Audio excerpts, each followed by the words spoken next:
My name is Kate, and I grew up in a small house that always smelled of fresh bread. Dad inherited the family bakery from his parents, and I loved helping him knead dough after school. Mom was different. She was a realtor, always dressed in sharp suits and heels, bringing in more money than Dad ever did. "Kate, come set the table," Mom called one evening. I was 12, gangly and awkward, more interested in reading than anything else. "Coming!" I shouted back, dog-earing my page. As I laid out the plates, I heard them start up again. "Another slow month, John." Mom's voice dripped with disdain. "When are you going to get your act together?" Dad's reply was soft. "Sarah, please, not in front of Kate." "Oh, who cares?" Mom snapped. "She should know what a loser her father is."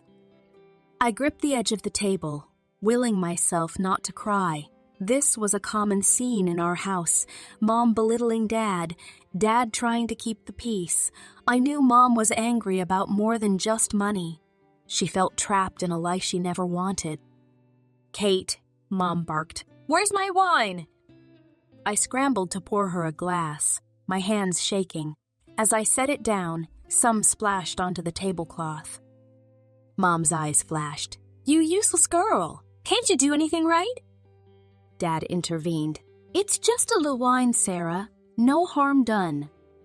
Mom glared at him. "You're too soft on her. No wonder she's growing up to be just as pathetic as you." I fled to my room, burying my face in my pillow. I loved Dad fiercely, but I couldn't understand why he put up with Mom's treatment. As for me, I'd learned to make myself scarce, to be as quiet and unobtrusive as possible. The next morning, I woke to find the house eerily silent. No smell of baking bread, no click of Mom's heels. I crept downstairs to find Dad sitting at the kitchen table, his face ashen. "Where's Mom?" I asked, though I already knew the answer deep in my gut. Dad wordlessly handed me a note. In Mom's elegant handwriting, it read, "John, I can't do this anymore. I'm leaving with Richard. He can give me the life I deserve, not this small-town nonsense. Kate, don't bother trying to find me. You're just dead weight I don't need. John, you're a loser, and you've turned our daughter into one too. Goodbye and good riddance." I stared at the paper, feeling like I'd been punched in the stomach. Mom was gone. She'd abandoned us, calling Dad a loser and me useless in her parting shot. The next few months were a blur of legal proceedings and emotional turmoil.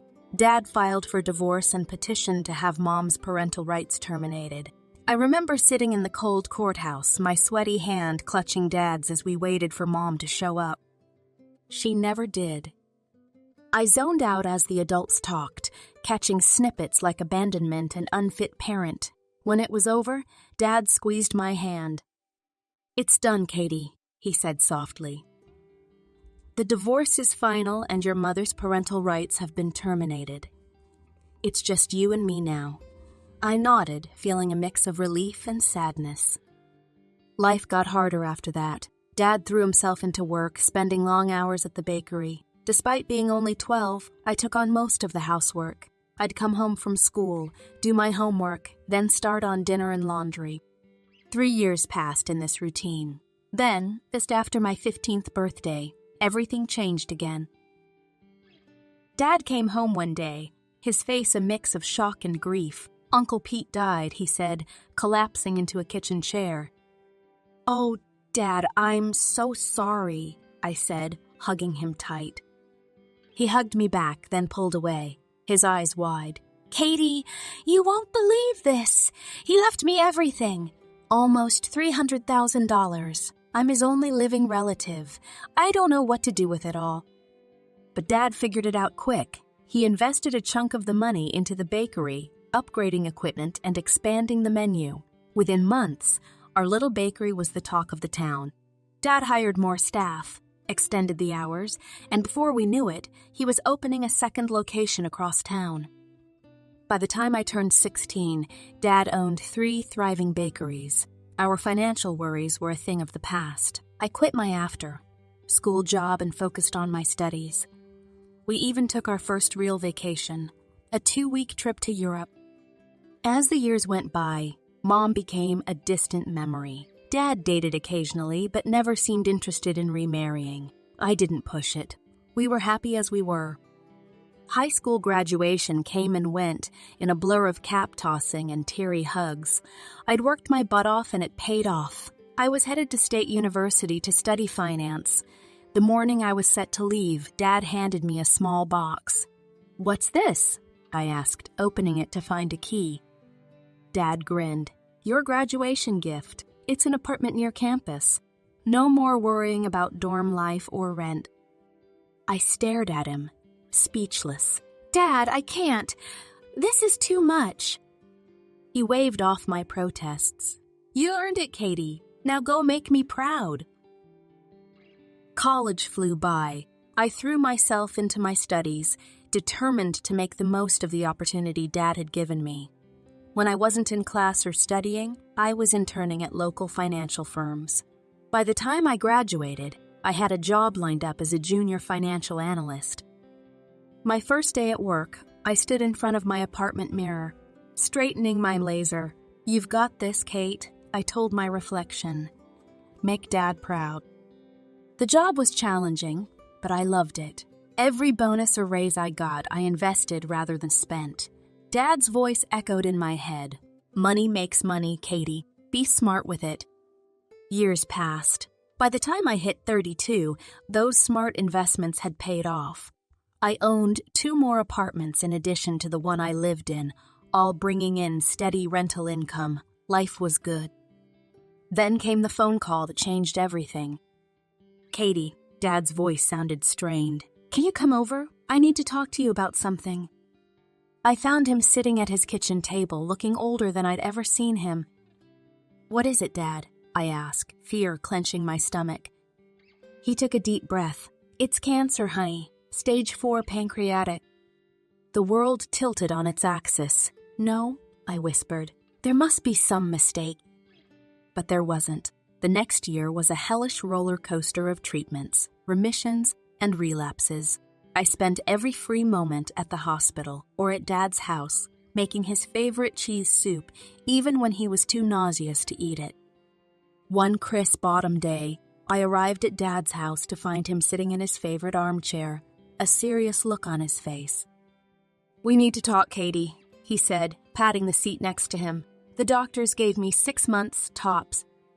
"No," I said, shaking my head furiously. "They're wrong. We'll get a second opinion. Katie," he interrupted gently. "It's okay. I've made my peace with it. I'm selling the bakeries. Everything's going to you. You'll be set for life."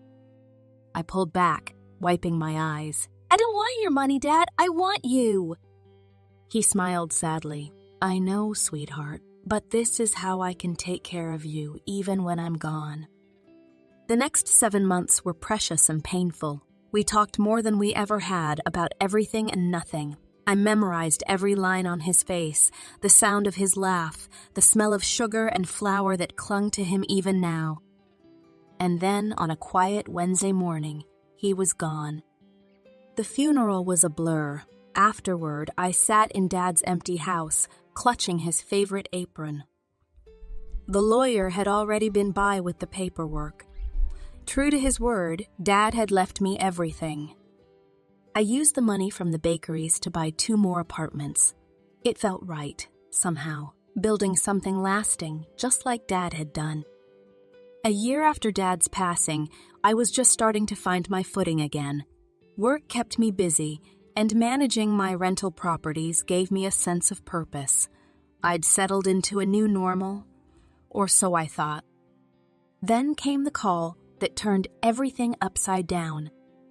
"Kate, it's your mother. I'm back in town. I'd like to see you if you're willing." My mind raced. Part of me wanted to hang up, to protect myself from the woman who'd abandoned me. But another part, the part that still held on to the little girl I once was, couldn't help but be curious. "Okay," I heard myself say. "Let's meet at Rosie's Cafe tomorrow at noon." The next day, I arrived at the cafe early, my stomach in knots. As the clock struck 12, I saw her walk in. She looked older, of course, but still elegant. But she wasn't alone. A young girl, maybe 17, trailed behind her. Mom spotted me and hurried over. "Kate, darling, you look wonderful. And this is Lily, your sister?" I felt like I'd been slapped. My what? We sat down, and Mom launched into her story, how her lover, Richard, had left her shortly after Lily was born, how they'd struggled to make ends meet, how she'd decided to come back to her hometown to start over. "I heard you have a rental property," she continued, her voice hopeful. "I was wondering if maybe—" She trailed off, but her meaning was clear. I looked at Lily, who was staring at her hands, clearly uncomfortable. I thought about Dad, about how he'd always taught me to be kind, even when it was hard. I thought about the scared little girl I used to be, wishing for her mom to come back. "Okay," I heard myself say. "I have a unit that's just become available. You can stay there." Mom's face lit up. "Okay, thank you. We'll pay rent, of course." I held up a hand. "No rent, just utilities, for now." As we hammered out the details, I watched Lily. She looked so young, so out of place. I remembered being her age, feeling lost and alone after Mom left. "So, Lily," I said, trying to sound friendly, "you're what, a junior in high school?" She nodded, meeting my eyes for the first time. "Yeah, it's weird, starting at a new school for senior year." I felt a pang of sympathy, I bet. "Listen, if you need help with anything, school stuff, or just someone to talk to, I'm here, okay?" Lily gave me a small smile. "Thanks, That means a lot." As we left the cafe, Mom hugged me again. "You're an angel, Kate. I know I have a lot to make up for, but I hope we can start fresh." I nodded, not trusting myself to speak. That night, as I drifted off to sleep, I couldn't shake the feeling that my life was about to get a lot more complicated. But for better or worse, my mother was back in my life, and I had a sister. Only time would tell what that would mean for all of us. The months following Mom and Lily's return were strange. Mom quickly found work as a realtor, slipping back into her old life as if she'd never left. Lily enrolled in the local high school for her senior year. I kept my distance, unsure how to navigate this new family dynamic. Occasionally, Mom would call or stop by. "Kate, darling, thank you again for the apartment," she'd gush, her smile wide and seemingly sincere. "You've been such a blessing." I'd nod, uncomfortable with her effusive gratitude. "It's fine, Mom. I'm glad I could help."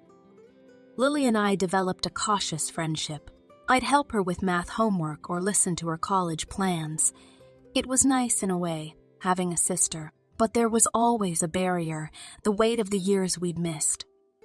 Then came Lily's graduation. I attended the ceremony, watching from the back as she accepted her diploma. Mom beamed with pride, and for a moment I allowed myself to imagine what life might have been like if she'd never left. The very next day, Mom showed up at my door unannounced. Her face was flushed, eyes blazing. "We need to talk," she snapped, pushing past me into the living room. I followed, confused. "What's going on?" She whirled on me. "Don't play dumb. I know about the apartments, Kate. All 4 of them." My stomach dropped. How had she found out? "What about them?" I asked, keeping my voice level. "You've been holding out on us?" she shrieked, living the high life while Lily and I scraped by. I felt my temper rising. "Excuse me, you're living rent-free in one of those apartments." "That's not enough," she spat. "Half of those properties should be mine. I'm your mother." I couldn't help it. I laughed. It was so absurd. "You can't be serious. You lost any claim to my property when you abandoned us. Remember? No parental rights, no child support." She changed tack then, her voice suddenly pleading. "Kate, sweetie, think about Lily. She needs money for college. If you just sold one apartment—" "Absolutely not," I cut her off. "Lily's education is not my responsibility." "How can you be so selfish?" Mom wailed. "After everything I've done for you!" That was the last straw. "Everything you've done for me?" I repeated incredulously. "You mean abandoning me? Calling me useless in your goodbye note? Or wait, do you mean living rent-free in my apartment for months?" Mom recoiled as if I'd slapped her. For a moment, she just stared at me, her mouth opening and closing like a fish out of water. Then, without another word, she turned and stormed out, slamming the door behind her. I stood there, shaking with anger and hurt. How dare she? After everything, how dare she try to guilt me like this? I sank onto the couch, my head in my hands. I'd known, deep down, that letting Mom back into my life was a risk. But I'd hoped. Well, I wasn't sure what I'd hoped for. As the adrenaline faded, I felt a deep, aching sadness. This woman who should have been my protector, my support, was nothing but a stranger who wanted to use me. And Lily. God! What was I going to do about Lily? 2 weeks after Mom's blow-up, I was grabbing coffee at my usual spot when I noticed the barista giving me odd looks. As I waited for my order, I overheard a snippet of conversation from a nearby table. "Can you believe it? Charging her own mother rent when she's got all those apartments?" I froze. Surely they couldn't be talking about me? But they were. Over the next few days, I caught more whispers, more sidelong glances. It seemed Mom had been busy spreading her twisted version of events to anyone who would listen. Then came the Facebook post. I saw it during my lunch break and nearly choked on my sandwich. My daughter Kate has 4 apartments she rents out, making a fortune but refuses to help pay for her sister's college education. She's forcing me to pay exorbitant rent when I can barely make ends meet. I'm heartbroken that my own child could be so greedy and selfish. The comments poured in, each one a knife to my heart. How could she do that to her own mother? What a horrible person. I always knew there was something off about her. Friends, relatives, even old classmates I hadn't spoken to in years, all of them jumping on the bandwagon, shaming me for my supposed greed. Not one of them seemed to remember or care that this woman had abandoned me as a child. Just when I thought things couldn't get worse, my boss called me into his office. "Kate," he said, his face grave, "we need to talk about this situation with your mother. It's starting to affect the company's reputation." I felt the blood drain from my face. "Sir, I can explain." He held up a hand. "I'm not asking for details, but I need you to resolve this quietly and quickly. We can't have this kind of drama associated with our firm. Understand?" I nodded numbly, not trusting myself to speak. Back at my desk, I found an email notification about unpaid utilities for Mom's apartment. Great, just great. With shaking hands, I dialed Mom's number.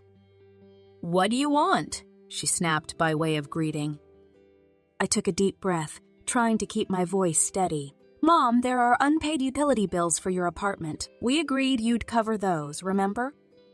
She scoffed. "Oh, please! You're rolling in money from all those apartments? You can afford to pay a few bills."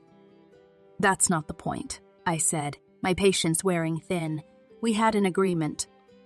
"An agreement?" she interrupted. "Like the agreement that you'd help your family? Fat lot of good that did us." I sat there, phone in hand, feeling like the world was crumbling around me. How had I let things get this far? I'd tried to do the right thing, to be kind and generous, and this was how I was repaid. With a heavy heart, I made an appointment with a lawyer. "Ms. Stevens," the lawyer said, reviewing my case, "you have every right to evict your mother. She has no lease, pays no rent, and you've given her ample notice about the utility bills." I nodded, feeling a mix of relief and dread. "What do I need to do?" He handed me a document. "This is an official eviction notice. Serve it to her, and if she doesn't comply, we can take legal action." Armed with the paper, I drove to Mom's apartment, my apartment really. My hands shook as I knocked on the door.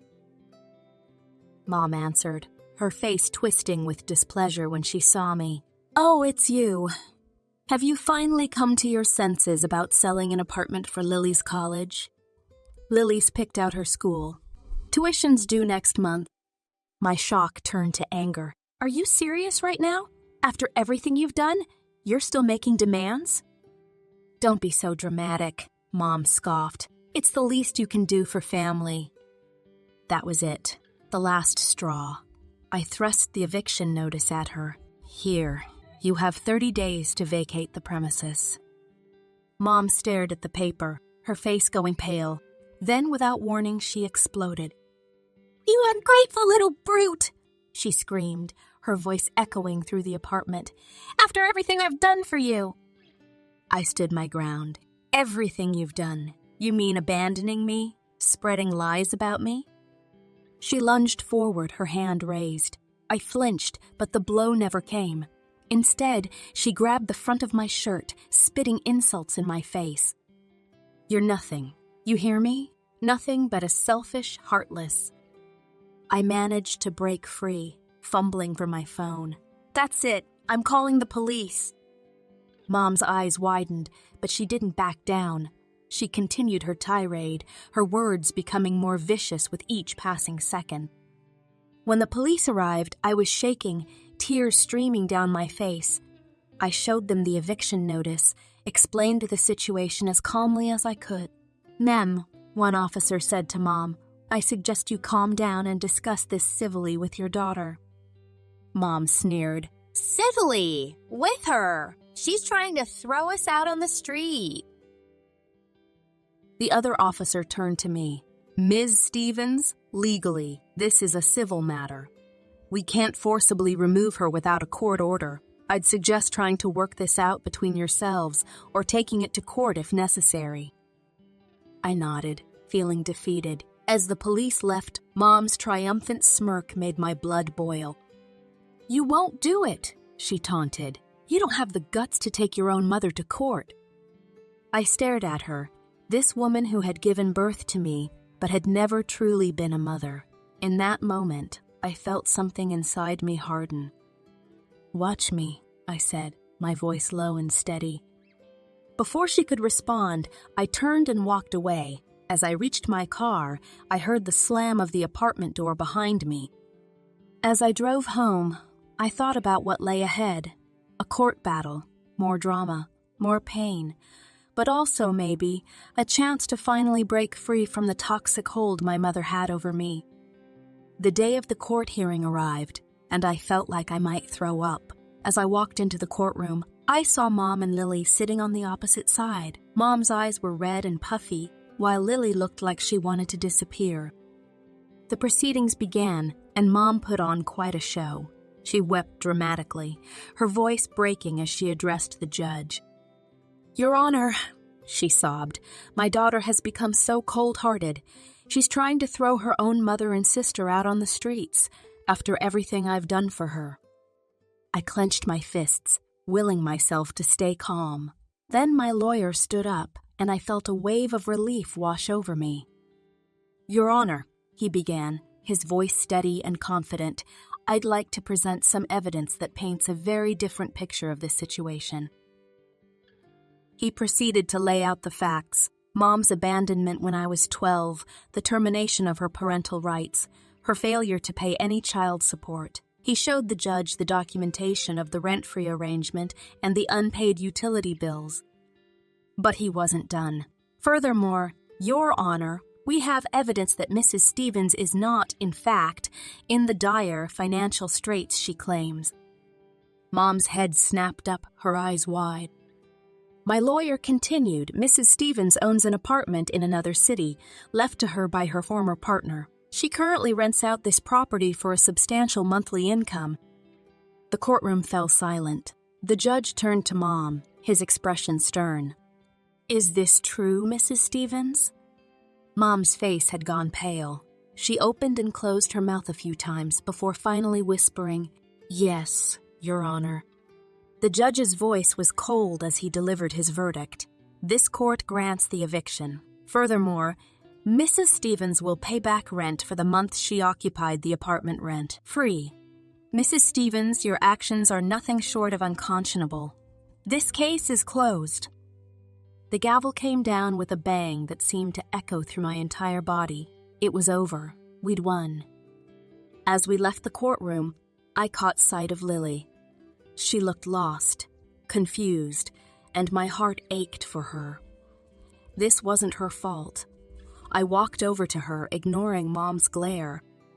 "Lily," I said softly, "I'm sorry it came to this. If you need help, real help, you can still reach out to me, okay?" She nodded, tears in her eyes. "I'm sorry, Kate, I didn't know." I gave her a sad smile and walked away, feeling like a weight had been lifted from my shoulders. In the weeks that followed, Mom and Lily moved out of my apartment. I heard through the grapevine that they'd gone to live in Mom's other property. I didn't try to contact them, and they didn't reach out to me. As I stood in the now empty apartment, memories of the past few months flashed through my mind. The hope I'd felt when Mom came back, the pain of her betrayal, the stress of the court case, but underneath it all, I felt free. My name's Miranda, and this is my story. My parents, Jack and Linda Thompson, had it all: successful careers, a beautiful house in the suburbs, and a plan. A plan that involved having a son, their precious heir. Instead, they got me. I remember the day I realized I wasn't the child they'd hoped for. I was 5, playing with my dolls in the living room when I overheard my mom on the phone. "Yes, it's true. We're having a boy." Her voice was filled with an excitement I'd never heard before. "Oh, you have no idea how long we've waited for this. Finally, a son." Those words cut deep. I didn't fully understand then, but I felt it, the sting of being second best, unwanted. Things changed quickly after that.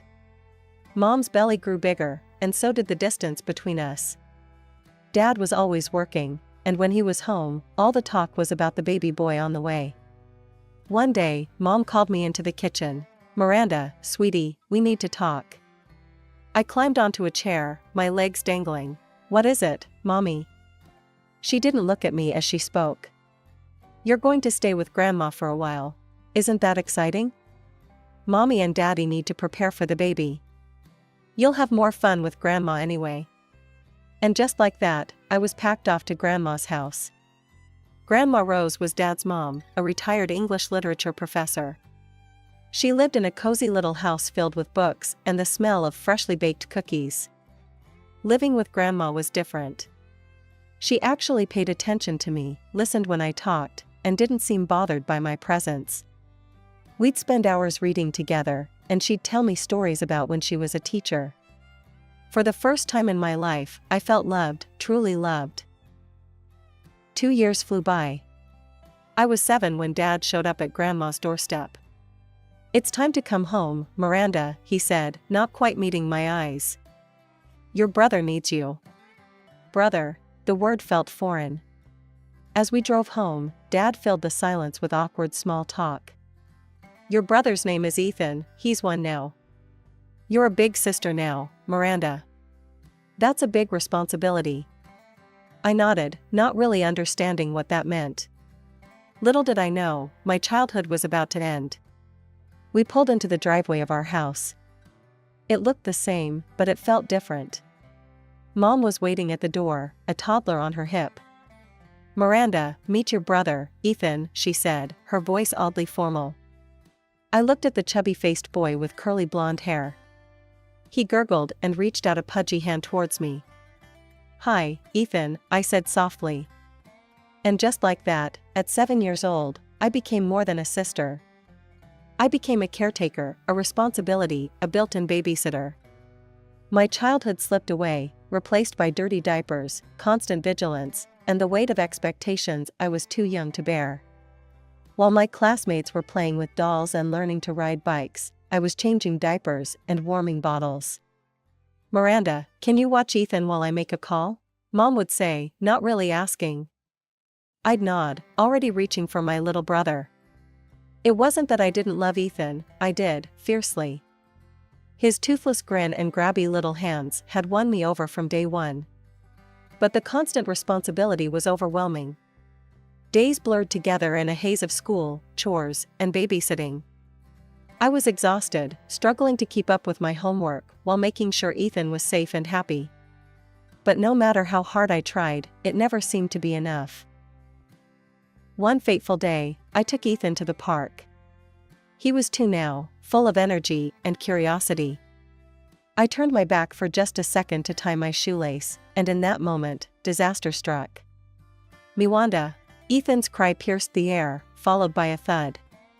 I whirled around to see him sprawled on the ground, his knee bleeding.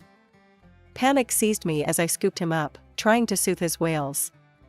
When we got home, Mom exploded. "How could you be so careless?" she shouted, cradling Ethan. "You're supposed to watch him." "I'm sorry, I just..." "No excuses," Dad chimed in, his face red with anger. "Go to your room. We'll discuss your punishment later." I fled upstairs, tears streaming down my face. It wasn't fair. I was doing my best, but I was just a kid myself. The incidents piled up. Ethan burning his tongue on hot porridge because I didn't blow on it enough. A bump on his head from a fall I couldn't prevent. Each time, the punishments got harsher, the disappointment in my parents' eyes more evident. Through it all, Grandma Rose was my lifeline. She'd visit when she could, her presence a balm to my battered spirit. During one visit, I overheard her confronting my parents in the kitchen. "This is unacceptable," Grandma's usually gentle voice was sharp. "Miranda is a child, not a nanny. Your favoritism towards Ethan is hurting her." "Mother, please," Dad sighed. "These are our children. We know what's best for them." "Do you?" Grandma challenged. "Because from where I'm standing, you're neglecting one child in favor of the other." "That's enough," Mom cut in. "We appreciate your concern, but this is our family. We'll raise our children as we see fit." I threw myself into my studies. School became my sanctuary, a place where I could shine on my own merits. And shine I did, my grades a silent rebellion against the notion that I wasn't good enough. The years flew by, and before I knew it, I was standing at a crossroads. High school was behind me, and college loomed ahead. Despite the constant struggle at home, I'd managed to excel in my studies. It was my ticket out, my chance at freedom. When the acceptance letter arrived, I could hardly believe my eyes. Not only had I been accepted to study investment management, but I'd also received a full scholarship. My hands shook as I read the words over and over again. "Mom, Dad," I called out, racing down the stairs. "I got in. Full scholarship." "Oh, thank goodness," Mom sighed, relief evident in her voice. "That saves us a fortune. We need to start saving for Ethan's college fund." My heart sank. Of course. It wasn't about my achievement. It was about the money they wouldn't have to spend on me. The first few months were a whirlwind of classes, new friends, and the exhilarating taste of freedom. The money from my parents, combined with the small amounts Grandma Rose secretly sent, was just enough to scrape by. I was careful with every penny, knowing how precious this lifeline was. But 6 months into my college journey, everything changed again. My phone rang one evening as I was studying for a finance exam. "Miranda," Mom's voice came through, curt and businesslike. "We won't be sending you any more money. Ethan needs tutors if he's going to have any chance at college. We need to focus our resources on him now." I felt the familiar sting of rejection, of being cast aside. "But Mom, I can barely..." "You're an adult now, Miranda," she cut me off. "You need to solve your own problems. We can't keep supporting you forever." The next few weeks were a blur of stress and sleepless nights. I scoured job boards, applied to every position I could find. Finally, I landed a part-time gig at a nearby cafe. The hours were long, the pay was meager, but it was something. Balancing work and studies was brutal. I'd rush from classes to shifts, then stay up late into the night studying. Dark circles became a permanent fixture under my eyes, and my grades started to slip. One particularly rough day, I called Grandma Rose, desperate for a friendly voice. "Miranda, sweetheart, you sound exhausted," she said, concern evident in her voice. The dam broke. Through tears, I told her everything: the cut-off allowance, the grueling work hours, the struggle to keep up with my studies. "Those absolute," Grandma cut herself off, taking a deep breath. "Listen to me, Miranda, you focus on your studies. I'm increasing your monthly allowance. And don't you dare argue with me about it." "But Grandma." "No buts," she said firmly. "You deserve this education, and you shouldn't have to kill yourself working to get it. Your parents, well, let's just say, I'll be having words with them." True to her word, Grandma's support allowed me to cut back my work hours. I could breathe again, focus on my classes. My grades improved, and for the first time in months, I felt hope. The years at college flew by in a blur of textbooks, exams, and late-night study sessions. Before I knew it, I was standing on the stage, diploma in hand, magna cum laude gleaming on the certificate. As I scanned the audience, I spotted Grandma Rose, beaming with pride. My parents and Ethan were noticeably absent. With my degree in hand, doors opened. I landed a job at Stonebridge Investments, a prestigious firm in the city. The salary was more money than I'd ever seen, and for the first time in my life, I felt truly independent. To save money, I moved in with Sarah, a co-worker who became a fast friend. Our tiny apartment was a far cry from the dorms, but it was ours, and it felt like freedom. When my first paycheck arrived, I knew exactly what I wanted to do with it. I scoured every second-hand bookstore in the city until I found it, a rare first edition of Grandma's favorite author. The following weekend, I took a train to my hometown, gift in hand. Grandma's face lit up when she saw me at her door. "Miranda, what a wonderful surprise." I presented her with the wrapped book, watching as tears welled in her eyes when she opened it. "Oh, my dear girl," she whispered, hugging me tight. "You shouldn't have." "I wanted to," I said simply. "You've done so much for me, Grandma." As we chatted over tea, I mentioned visiting my parents. Grandma's face tightened slightly, but she nodded. "I'm sure they'd love to see you." But when I called, Mom's voice was distant. "Oh, this weekend? We're quite busy, Miranda. Perhaps another time." The rejection stung, but I pushed it aside. I spent the weekend with Grandma instead, relishing her warmth and genuine interest in my life. As I boarded the train back to the city on Sunday, I couldn't help but feel a mix of sadness and relief. Time marched on. 2 years passed in the blink of an eye, and my career soared. My bosses praised my work ethic and insight, and the bonuses started rolling in. Soon, I was able to afford my own apartment, a small, sun-filled space that was all mine. One evening, as I was settling in for a quiet night, my phone rang. Mom's name flashed on the screen. "Miranda," she said without preamble. "These teachers, they just don't understand Ethan. They're giving him such poor grades. He barely scraped into City College."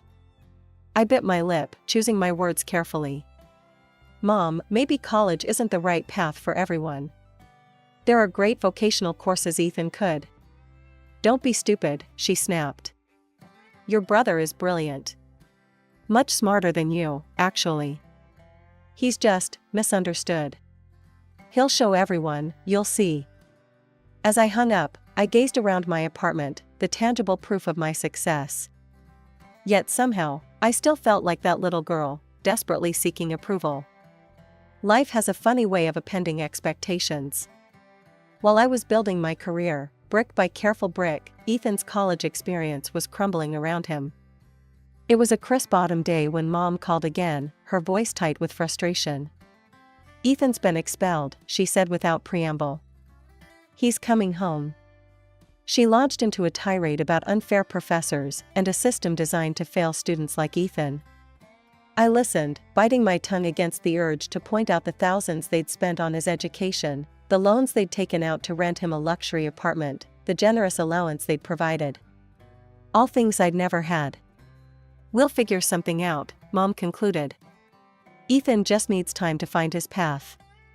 I thought about Ethan, now 21, returning to our childhood home, while I, at 27, was forging ahead in my career. The contrast was stark, but I pushed the thought aside. Comparison is the thief of joy, after all. Life, however, had other plans for me. It was at a company event that I met Jack, tall, kind-eyed, with a quick wit that made me laugh like I hadn't in years. Our whirlwind romance swept me off my feet, and before I knew it, we were standing in a small chapel, exchanging vows in front of a handful of loved ones. Grandma Rose was there, of course, beaming with pride. My parents attended too, though their smiles seemed a bit forced. Ethan didn't come, citing a vague prior commitment. Jack and I moved into his apartment, a cozy space that quickly became home. His parents, Tom and Ellen, welcomed me with open arms, their warmth a balm to my soul. A year into our marriage, I found out I was pregnant. The joy that filled me was indescribable. When we announced it to our families, Jack's parents were ecstatic. My parents' reaction was more subdued. "Do you know what it is yet?" Mom asked immediately. I shook my head. "It's too early to tell." As the months passed, their interest in the baby's gender became almost obsessive. When we finally revealed it was a boy, their relief was palpable. "A grandson," Dad exclaimed. "That's wonderful news, Miranda." I tried not to read too much into their reaction, focusing instead on preparing for our son's arrival. Little Alexander came into the world on a rainy Tuesday, his tiny hand wrapping around my finger as if to say, "I'm here, Mom. I've got you." As I held him, I vowed to give him all the love and support I'd craved as a child. While I was navigating new motherhood, Ethan continued to drift. He picked up odd jobs here and there, but nothing stuck. He was still living at home, much to our parents' poorly concealed frustration. During a rare family dinner, I tried to broach the subject gently. "You know, Ethan, there's an entry-level position opening up at my company. I could put in a good word." "Miranda," Mom cut me off sharply. "Your brother doesn't need your charity. He's just taking his time to find the right opportunity." Dad nodded in agreement. "You were lucky, Miranda. Things just fell into place for you. Not everyone has it so easy." I blinked, stunned. Lucky? The sleepless nights studying, the years of juggling work and school, the constant struggle to prove my worth, none of that felt like luck. But I swallowed my retort, not wanting to start an argument. As I looked around the table, at my parents' defensive postures, Ethan's sullen expression, and little Alexander babbling happily in his high chair, I realized something profound. Family isn't just about blood. It's about support, understanding, and unconditional love. And sometimes, the family you choose can fill the gaps left by the one you're born into. As Alexander's 5th birthday approached, we planned a trip to my hometown, Jack, our son, and me. Our first stop was Grandma Rose's house. We spent a wonderful afternoon with her, Alexander captivated by her stories and the old photos she showed him. As we were leaving, Grandma pulled me aside. "Your parents have been struggling," she said softly. Maybe it's time to let bygones be bygones?" The next day, we stood on my parents' doorstep. Mom answered, looking older and more tired than I remembered. Dad was in his armchair, Ethan slouched on the couch. They both looked up as we entered. After awkward greetings and stilted small talk, Mom cleared her throat. "Miranda, we need to talk to you about something." What followed was a halting explanation of their financial troubles. Medical bills, Ethan's ongoing unemployment, the lingering college debt, it had all piled up. "We hate to ask," Dad said, not meeting my eyes, "but we could use some help." I glanced at Jack, who gave me a subtle nod. Despite everything, these were my parents. "Of course," I heard myself say. "I can send some money each month." The relief on their faces was palpable. We worked out the details, $1,500 a month, with the understanding that they could reach out if emergencies arose. Over the next 2 years, I faithfully sent the money each month. There were occasional requests for extra help, a broken water heater, unexpected car repairs, which I always obliged. It felt good to be able to help, to maybe finally earn their approval. When Thanksgiving rolled around, we found ourselves back in my childhood home. The house was full, aunts, uncles, cousins, and Grandma Rose all crowded around the dining table. As we ate, Mom and Dad couldn't stop talking about Ethan. "He's been at his new job for 3 months now," Mom beamed. "Such a hard worker." Dad chimed in, "Did you see the new sofa cushions? Ethan bought those with his first paycheck." So thoughtful of him. I glanced around the room, noting the new curtains, the fresh paint on the walls, the updated appliances in the kitchen. All purchased with the money I'd been sending. But I bit my tongue, not wanting to spoil the mood. Jack squeezed my hand under the table, a silent show of support. Alexander, oblivious to the undercurrents, happily chatted with his cousins. The Thanksgiving dinner continued, the chatter of family filling the air. I was just starting to relax when Alexander tugged at my sleeve. "Mom, can I go play in the other room?" he asked, his eyes bright with the restlessness of a 5-year-old at a grown-up gathering. I nodded, ruffling his hair. "Sure, sweetie. Just don't make too much noise, okay?" As Alexander scampered off, I turned back to the conversation. Barely a minute had passed when my phone buzzed in my pocket. I glanced at the screen, confusion furrowing my brow. The caller ID read, "Mom." I looked up at my mother, sitting directly across from me at the table. "Mom, why are you calling me?" She frowned, shaking her head. "I'm not calling you, dear. My phone's in the living room." Just then, Alexander reappeared in the doorway, my mother's phone clutched in his small hands. The room fell quiet as all eyes turned to him. "Mommy," he said, his voice ringing in the sudden silence. "I found Grandma's phone and I wanted to see who she talks to.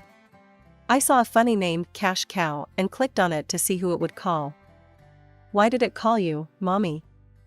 "What's a cash cow?" The words hit me like a physical blow. Cash cow. Is that all I was to them? I looked around the table. My relatives sat frozen, forks halfway to their mouths. Grandma Rose's face was a mask of shock and anger. And my parents, they had gone deathly pale. The silence stretched, thick and suffocating, until something inside me snapped. I stood up, my chair scraping loudly against the floor. "Cash cow," I repeated, my voice trembling. "Is that what I am to you?" My mother opened her mouth, but no words came out. My father couldn't even meet my eyes. "Let me tell you all something," I continued, addressing the whole table. "For the past 2 years, I've been sending my parents $1,500 every month. When they've asked for extra, I've sent that too. All those new things you've been admiring? The curtains, the appliances, the fresh paint? That was all bought with my money." I could feel tears pricking at my eyes, but I blinked them back. I did this despite years of being treated like I was second best. Despite being sent away as a child, despite having to work my way through college while Ethan got everything handed to him. I did it because I thought maybe, finally, you'd see me. You'd be proud of me. My voice cracked on the last words. But instead, I'm just your cash cow. A resource to be milked dry. The room was so quiet you could hear a pin drop. Jack stood up and put his arm around me, a solid presence at my side. Alexander, not fully understanding but sensing the tension, came and wrapped his arms around my legs. The silence in the room was deafening. I stood there, heart pounding, waiting for my parents to say something, anything. An apology, an explanation, even a denial. But what came next shocked me to my core. My mother's face hardened, her eyes flashing with indignation. "Well, of course you help us. We gave birth to you, raised you, it's your duty. Don't be so sensitive about a silly phone contact." I felt as if I'd been slapped. Years of pent-up frustration and hurt bubbled to the surface. "Duty? Is that what you think this is?" Well, let me make this clear, from this day forward, I'm done. No more money, no more help. I'm cutting ties. At the mention of losing financial support, Mom's demeanor changed instantly. Tears sprang to her eyes. "How can you be so heartless?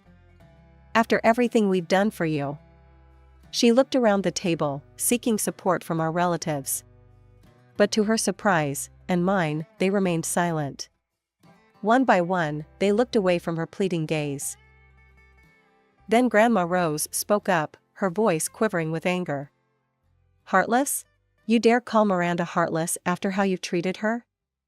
Well, let me tell you something, I want nothing more to do with you either. And you can forget about any inheritance. It's all going to Miranda and Alexander." The room erupted into chaos. Mom was sobbing, Dad was trying to calm her down, and Ethan just sat there, looking bewildered. In the midst of it all, I felt Jack's hand on my shoulder, grounding me. "I think it's time we left," he said softly. I nodded, suddenly exhausted. We gathered Alexander and our things, said goodbye to Grandma Rose and the other relatives, and walked out without another word to my parents. True to my word, I stopped all financial support. The call started almost immediately, first pleading, then angry, then downright abusive. When the messages turned into threats, I warned them that I'd take legal action if they didn't stop. Eventually, the calls and messages trickled to a stop. Life went on. I focused on my career, on Jack, on raising Alexander. Grandma Rose became an even bigger part of our lives, her love and support a balm to the wound left by my parents' betrayal. Years passed. Through the grapevine, I heard that Ethan had racked up significant debts. My parents, in a last-ditch effort to bail him out, had to sell their house. The three of them ended up in a small apartment across town. When I heard the news, I was surprised to find that I felt nothing. No satisfaction, no pity, not even anger anymore. They had made their choices, just as I had made mine. Today, as I watch Alexander play in our backyard, Jack by my side, and Grandma Rose laughing from her favorite chair on the patio, I realize something profound. I've finally found my place, my worth. And no one can take that away from me.